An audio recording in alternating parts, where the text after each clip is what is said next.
अभी क्वेश्चन ये है कि अपनी कोई भी चीज को ऊपर फेंके, जितना टाइम जाने को लगता उतना टाइम आने कुछ लगता, ये प्रूफ करना है। जाने का टाइम बराबर रहता आने के टाइम, इस चीज को साबित करके बताना है। ये 5 मार्क का क्वेश्चन, ठीक है क्या? चलो इस क्वेश्चन को अंडरस्टैंड करें। Very good.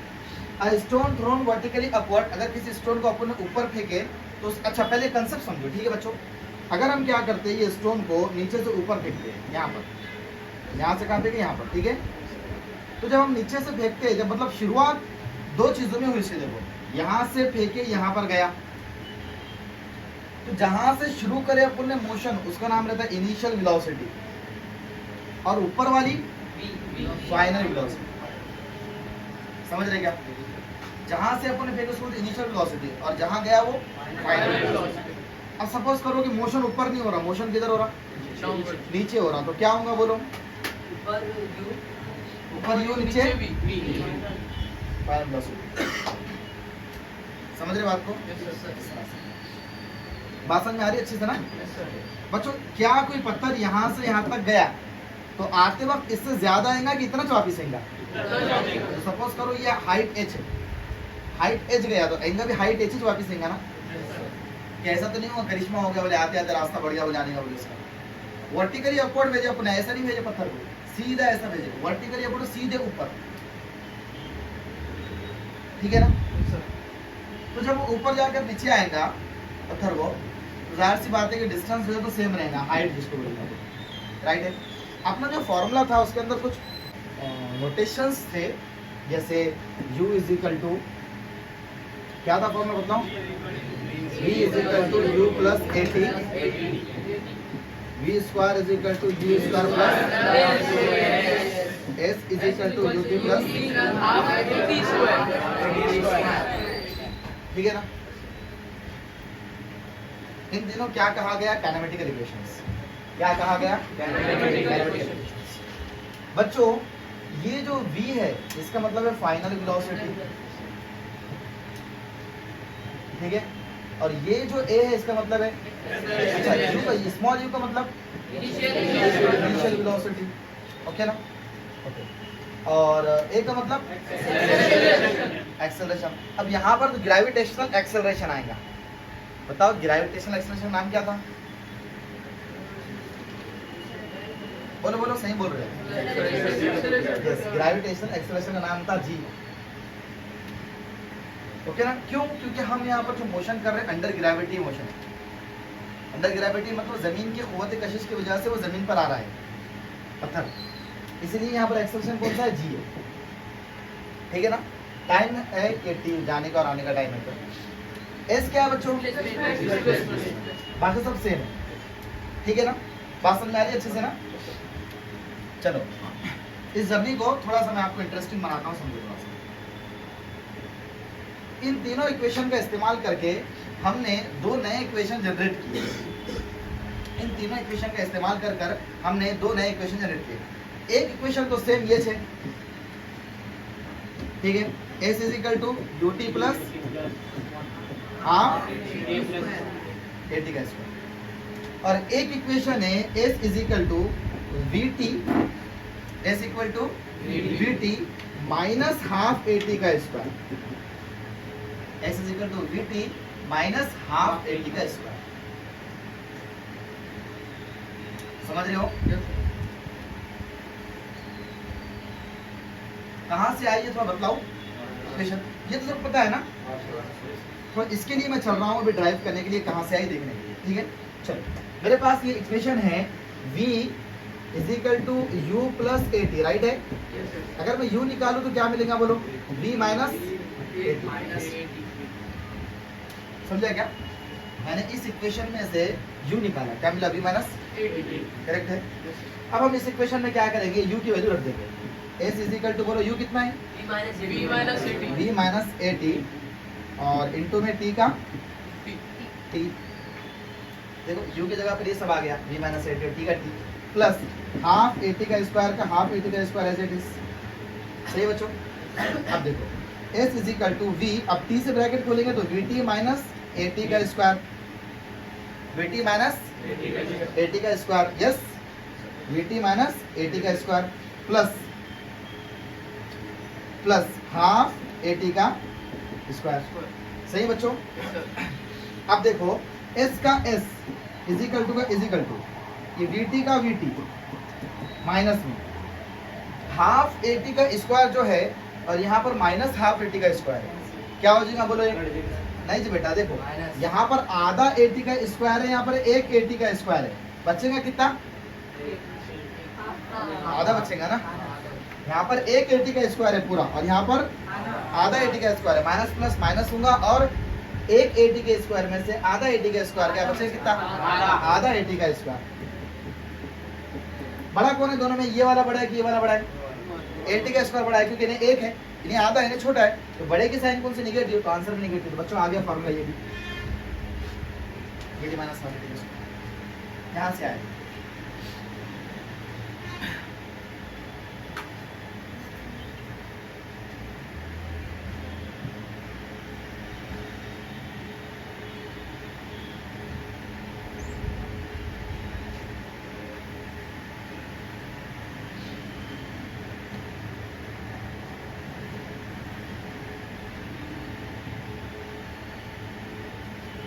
आसान भाषा में बात की जाए तो कैनोमेटिकल इक्वेशन मेरे पास 3 है और उनके जरिए हम लेकिन इस्तेमाल में लेने वाले 2 इक्वेशन है।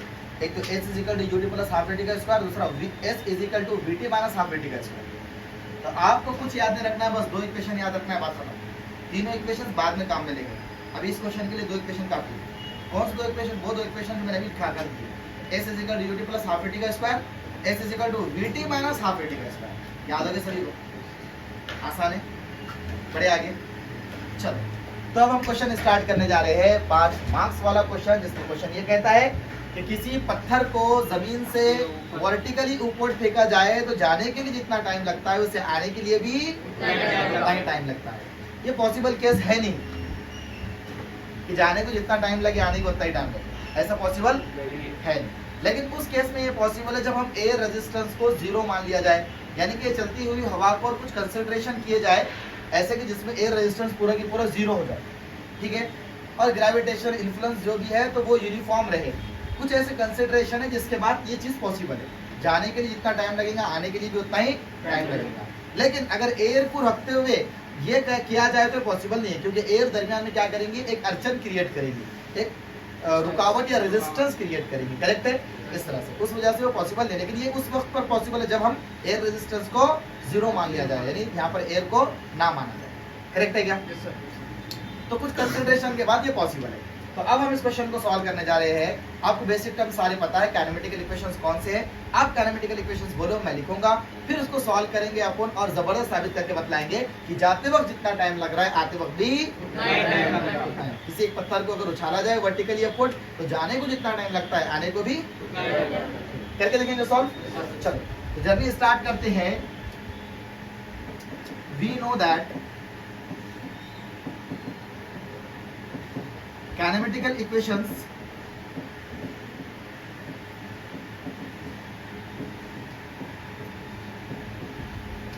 आर, बताओ कौन से काइनेमेटिकल इक्वेशंस बोलो। Number 1 v is equal to u plus at। Number 2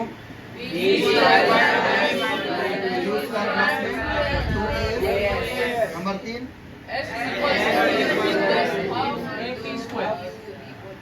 number 3 s is equal to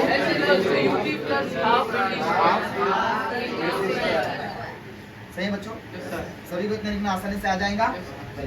उसके बाद हम एक डायग्राम बनाते हैं जिसके अंदर हम एक पत्थर को नीचे से ऊपर की तरफ भेज रहे हैं, ठीक है।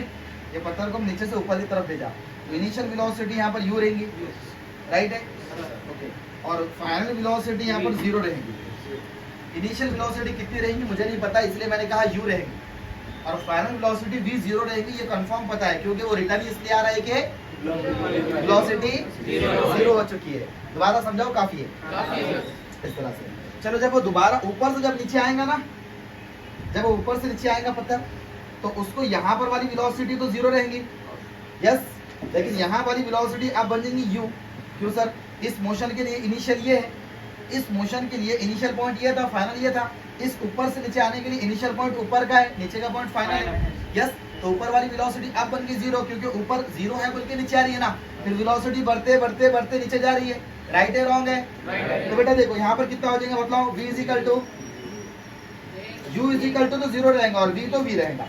जैसे यहाँ पर समझ रहे v 0 था, यहाँ पर v है, यहाँ पर u 0 था, यहाँ पर u 0, यहाँ पर u 0 नहीं था, यहाँ पर u 0 है, यहाँ v 0 था, यहाँ v 0 नहीं। यस, डायग्राम दोबारा बनाता हूँ, थोड़ा आपका लॉजिक लगा के बोलो कि मैंने सही डायग्राम बनाया। देखो सबसे पहले हमारे पास बच्चों, सबसे पहले हमारे पास जब मोशन ऊपर हो रहा है, ठीक है, तो इनिशियल वेलोसिटी कितनी हो जाएगी? 0 नहीं रहेंगी, वेरी गुड, u रहेंगे। और फाइनल वेलोसिटी क्या रहेंगी बताओ? 0। पक्का? और ऊपर से जब हम नीचे आ रहे हैं तो बतलाओ, initial velocity 0, final velocity v। कितना आसान बन गया? यस।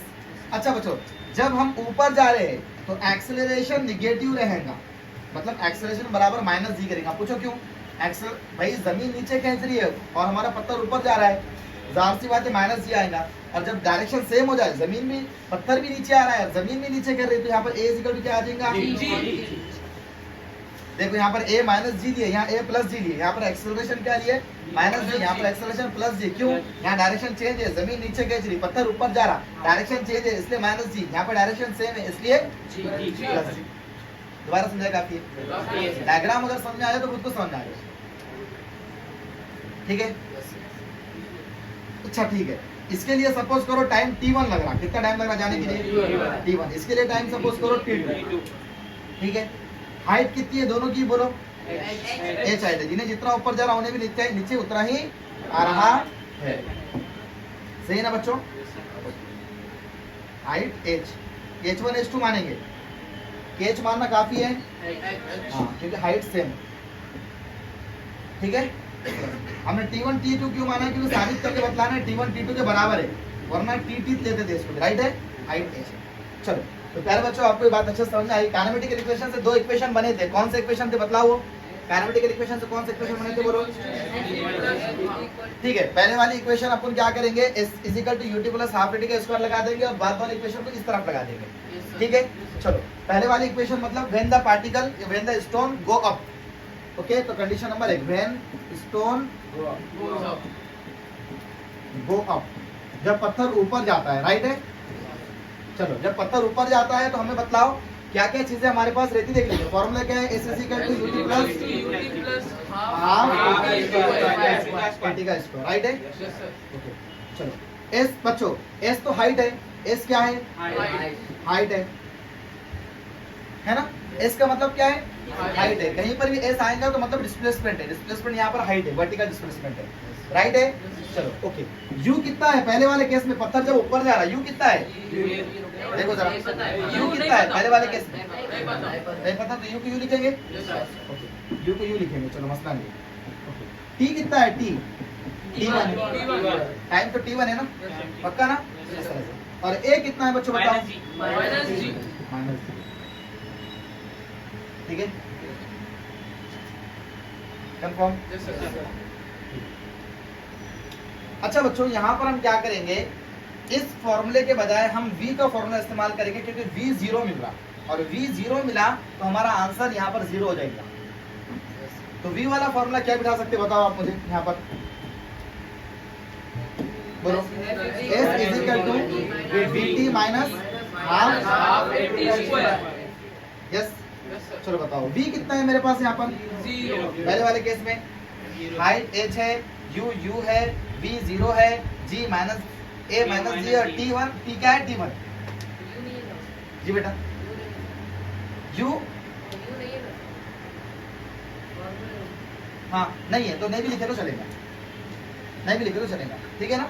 इस तरह से। चलो जैसे आप बोल रहे हैं कि यहाँ पर नहीं भी लिखे तो चलेगा, तो नो प्रॉब्लम, ओके ना? v को लिखो फिर मैं सिलेक्ट करेंगे इसको ऊपर,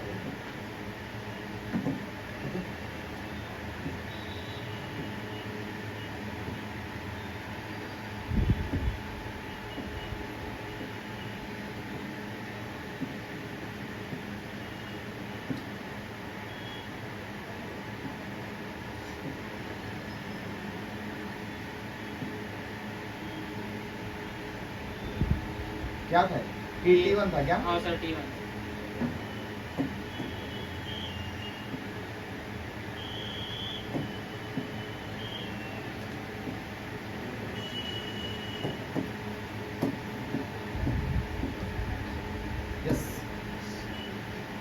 नो प्रॉब्लम। तो सारा डेटा हमने यहाँ पर लिख दिया, करेक्ट है। अब चलो बच्चों एस की जगह एच लिखेंगे, H is equal to V कितना है बताओ 0 इंटू टी, T1 टी कितना है T1, very good, minus half का हाफ, ए कितना है माइनस जी, टी कितना है T1 का, स्क्वायर तो एच इज इक्वल टू कितना हुआ 0 into t 0 minus minus minus plus half जी, T1 का क्या समझा क्या? यहाँ क्या हुआ देखो 0 इंटू टी 0, ये माइनस प्लस हाफ का हाफ, जी का जी, T1 का स्क्वायर, ठीक है क्या? दोबारा समझो इस चीज को, ठीक है। तो मुझे ऐसा लग रहा है कुछ बच्चों को समझ नहीं आ रही है, यहाँ तक प्रॉब्लम नहीं है। फॉर्मूला है कहाँ से लाए, इन दोनों का यूज करके फॉर्मूला है, इसका और इसका इस्तेमाल करके इस फॉर्मूले को, ये दो इक्वेशंस का, राइट है ना? अभी करके बतलाया ना आपको मैंने कैसे लाया था फॉर्मूला, तो फॉर्मूला कहाँ से आया बतलाया ना मैंने आपको। चलो तो मुझे बतलाओ बच्चों एस जो है वो कितना है, ओके, वी कितना है बतलाओ, टी कितना है बतलाओ, ए कितना है बतलाओ माइनस जी माइनस, सही है, yes sir A is equal to minus, सही है बच्चों। ये सारा डेटा इस पर रख दो, एस की जगह पर, बी की जगह पर, टी की जगह पर, हाफ की जगह पर हाफ, ए की जगह पर और टी की जगह पर H is equal to 0 into T 1 minus minus half का जी का T1 का स्क्वायर का, यस। तो बच्चों अब देखो एच क्या मिल रहा है बोलो, 0 को छोड़ दो, 0 की अहमियत है ना, प्लस कर ले तो 0 चल जाता ना, हाफ जी T1 का स्क्वायर, इतना ही बचता, राइट है। इसको इक्वेशन नंबर 1 दे देंगे, yes. When stone go up के लिए लिए थे, व्हेन स्टोन कम डाउन के लिए लेंगे आप, ठीक है, व्हेन स्टोन कम डाउन।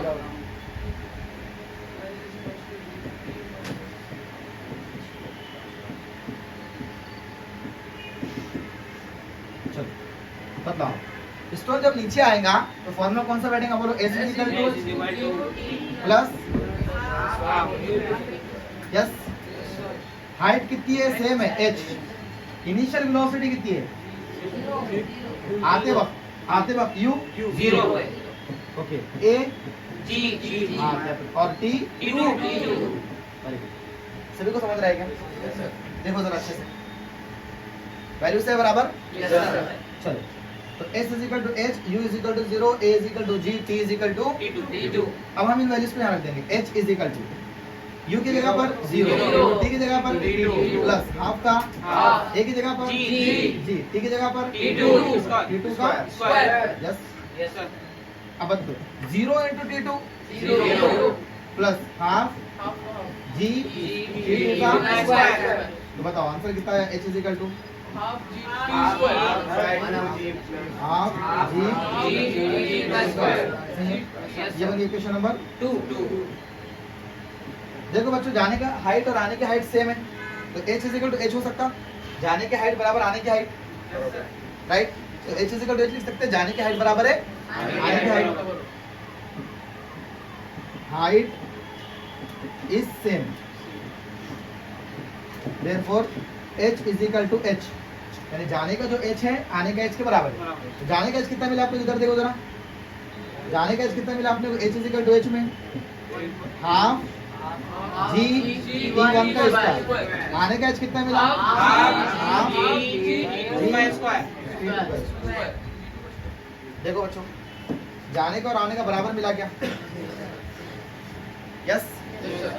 अब देखो यहाँ से हाफ, ये हाफ कैंसिल, जी से जी कैंसिल, अब क्या बचा यहाँ पर T1 का स्क्वायर इक्वल टू T2 का स्क्वायर, अगर हमने यहाँ पर स्क्वायर रूट ले लिया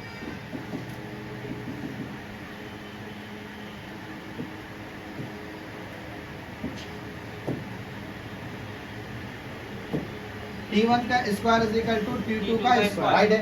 अगर हमने यहाँ पर स्क्वायर रूट ले लिया, ठीक है, टेकिंग स्क्वायर रूट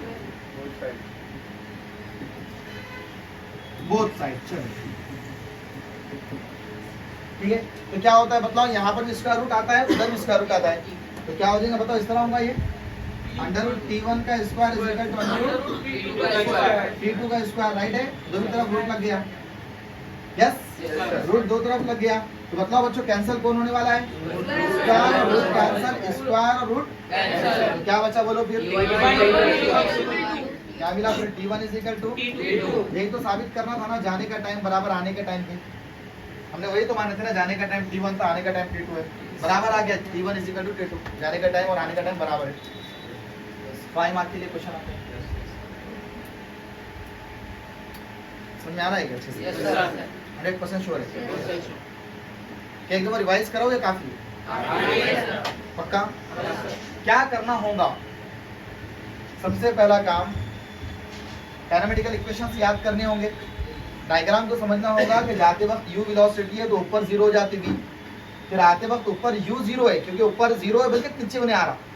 अगर ऊपर वेलोसिटी रहती तो और ऊपर जाता, ऊपर वेलोसिटी खत्म हो गई इसीलिए ऊपर नीचे आ रहा। तो आते वक्त फिर नीचे जो है तो v वेलोसिटी है ना, और यहाँ का टाइम T1 है, यहाँ का टाइम T2 है, यहाँ की ग्रेविटी माइनस g, यहाँ की एक्सेलरेशन ग्रेविटी g है, ओके ना, और दोनों की हाइट सेम है। इसके लिए जो फॉर्मूला बैठा वो vt वाला बैठा, इसके अंदर जो फॉर्मूला बैठा ut वाला बैठा, सही है।